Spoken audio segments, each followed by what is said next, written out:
قربانی کرتے وقت کن چیزوں کو جو ہے نا مد نظر رکھنا چاہیے؟ اس میں سب سے پہلی تو چیز یہ ہے کہ جب آپ نے قربانی کے جانور کو ذبح کرنا ہے، سب سے پہلے نیت ہے، آپ کی نیت خالص ہو، کیونکہ قربانی کا مقصد لن ینال اللہ لحومها ولا دماؤها ولکن ینالہ التقوی منکم، آپ سے اللہ کو گوشت کا مطالبہ نہیں ہے، اللہ نے آپ کے جانور کا خون نہیں دیکھنا، آپ کے سینے کی کیفیت دیکھنی ہے، آپ کے صدر جو ہے اس کی کیفیت دیکھنی ہے کہ آپ کے دل کے اندر کیا ہے۔ تو یاد رکھیں کہ قربانی کرتے وقت سب سے پہلی چیز اپنی نیت کو خالص کریں، اور پھر اس کے بعد قربانی کا جب جانور آپ نے لٹانا ہے اس کا منہ جو ہے وہ قبلہ رخ کرنا ہے۔ اسی طرح جب آپ نے اس کو ذبح کرنا ہے تو اس کی ذبح کرتے وقت آپ نے تکبیر لازمی پڑھنی ہے، جان بوجھ کر تکبیر چھوڑ دینا یا اس وجہ سے تکبیر چھوڑ دینا کہ قصاب حضرات جو ہیں ان کو اکثر ان پڑھ ہوتے ہیں، ان کو تکبیر آتی نہیں ہے، تو ایسا کرنے سے جانور جو ہے وہ ناقابل طعام رہ جاتا ہے، کھانے کے قابل نہیں رہتا، بلکہ وہ جانور حرام ہو جاتا ہے کہ جس جانور کو ایسے ہی ذبح کر دیا جائے جس پہ اللہ کا نام نہ لیا جائے۔ اب بات یہ ہے کہ مسنون تکبیر کون سی ہے، تو اللہ کے رسول صلی اللہ علیہ وآلہ وسلم بسم اللہ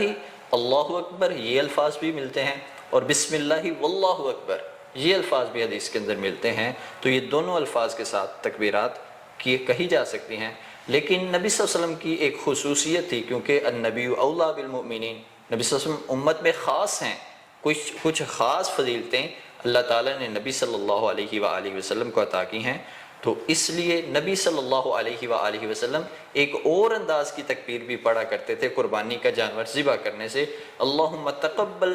منی و امت محمد و آل محمد، اے اللہ اس کو میری طرف سے قبول کر، میری امت کی طرف سے، میری آل کی طرف سے۔ تو پتہ چلتا ہے کہ اللہ کے رسول صلی اللہ علیہ وآلہ وسلم چونکہ خاص تھے اس لیے وہ تمام امت کی اس کے اندر شمولیت کرتے تھے۔ کہ ان لوگوں کے بارے میں کیا خیال ہے آپ کا جو عید کی نماز پڑھنے سے پہلے ہی جو ہے نا قربانی کر دیتے ہیں؟ دیکھیں مسنون عمل جو ہے وہ وہی ہوتا ہے جو اللہ کے رسول صلی اللہ علیہ وآلہ وسلم کے طریقے سے ثابت ہو، نبی صلی اللہ علیہ وآلہ وسلم کا طریقہ، اور پھر اس کے بعد صحابہ کرام رضوان اللہ علیہم اجمعین کا طریقہ بھی ہر دور میں یہی رہا ہے کہ قربانی ہمیشہ نماز کے بعد کرتے تھے۔ ایک صحابی انہوں نے پہل کر لی تھی، نیت حالانکہ ان کی بڑی خالص تھی، ان کی کوشش یہ تھی کہ غرباء کے گھر میں سب سے پہلے میرے جانور کا گوشت جائے، لیکن جب اللہ کے رسول صلی اللہ علیہ وآلہ وسلم تک خبر پہنچی تو اللہ کے رسول صلی اللہ علیہ وآلہ وسلم نے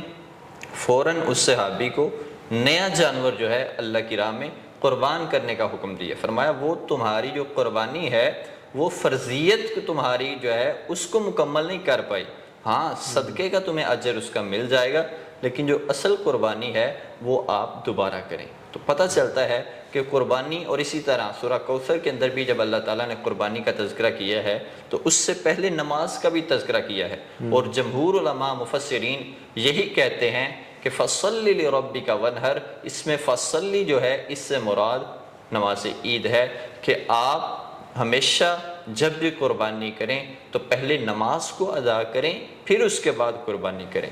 اور اس میں اور ایک چیز میں ایڈ کرنی چاہتا ہوں، وہ یہ ہے کہ جو لوگ سرے سے نماز پڑھتے ہی نہیں ہیں، اب ان کے بارے میں کیا کہا جائے گا؟ تو یاد رکھیں جس طرح قربانی لازم عمل ہے اسی طرح عید کی نماز کا اہتمام کرنا بھی لازم عمل ہے۔ حالانکہ اکثر علماء تو یہ کہتے ہیں کہ عید کی نماز فرض ہے، احادیث کے اندر ثبوت اس چیز کے موجود ہیں کہ نماز عید جو ہے اگر آپ معذور نہیں ہیں، اگر آپ سفر کے اندر نہیں ہیں تو آپ کے ذمہ فرض ہے۔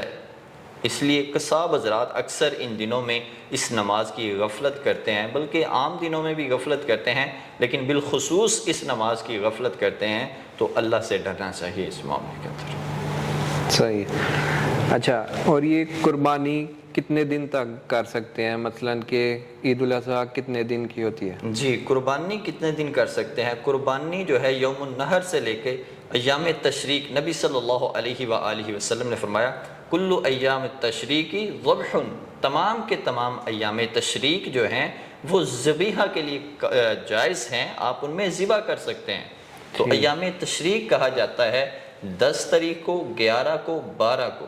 اور 7، 13 عصر تک یا غروب آفتاب سے پہلے پہلے آپ ان 4 دنوں کو ایام تشریق کہتے تھے اللہ کے رسول صلی اللہ علیہ وآلہ وسلم۔ ایک اور جو ہے نا بہت اہم سوال ہے کہ قربانی کا جو گوشت ہے اس کے 3 حصے کرنا کیا یہ لازمی ہے؟ جی، قربانی کے 3 حصے کرنا، قربانی کا جو گوشت ہے، چونکہ سورہ حج کے اندر اس چیز کا ثبوت ملتا ہے کہ قربانی کا گوشت جو ہے خود بھی کھائیں، غرباء میں بھی تقسیم کریں، اپنے رشتہ داروں میں، ہمسایوں میں بھی دیں، لیکن خاص اس کو کر لینا کہ قربانی کا جو گوشت ہے اس کے 3 ڈھیر بنا لینا اور اس انداز سے تقسیم کرنا، یہ آیت کا یہ مراد نہیں ہے۔ آیت سے مراد یہ ہے کہ آپ خود بھی کھائیں، کیونکہ عام صدقہ جو ہوتا ہے وہ انسان خود نہیں کھا سکتا، وہ صدقہ جو ہے دوسروں کے لیے ہوتا ہے۔ تو یہ قربانی کا عمل اس انداز سے ہے کہ آپ اپنے رشتہ داروں کو بھی دیں، یعنی جو مستحق ہیں ان کو تو دینا ہی ہے، لیکن آپ خود بھی چاہیں تو اس میں سے کھائیں، اپنے رشتہ داروں کو بھی دیں، یہ جائز ہے، کوئی اس میں حرج کی بات نہیں ہے کہ آپ اس کے 3 حصے نہ بھی کریں، زیادہ حصہ آپ تقسیم کرنا چاہتے ہیں تو بھی کر سکتے ہیں، اگر زیادہ حصہ آپ رکھنا چاہتے ہیں وہ بھی رکھ سکتے ہیں، لیکن کوشش یہ کرنی چاہیے کہ ان دنوں میں زیادہ سے زیادہ ہم غرباء کے اندر تقسیم کریں۔ عورت قربانی ذبح کر سکتی ہے؟ جی ہاں،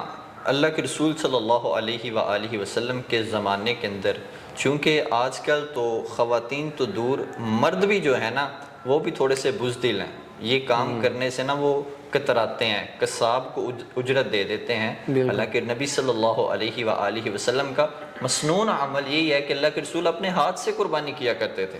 تو آج نوجوان جو ہیں میں حیران ہوتا ہوں کہ وہ اس کام سے ڈرتے ہیں،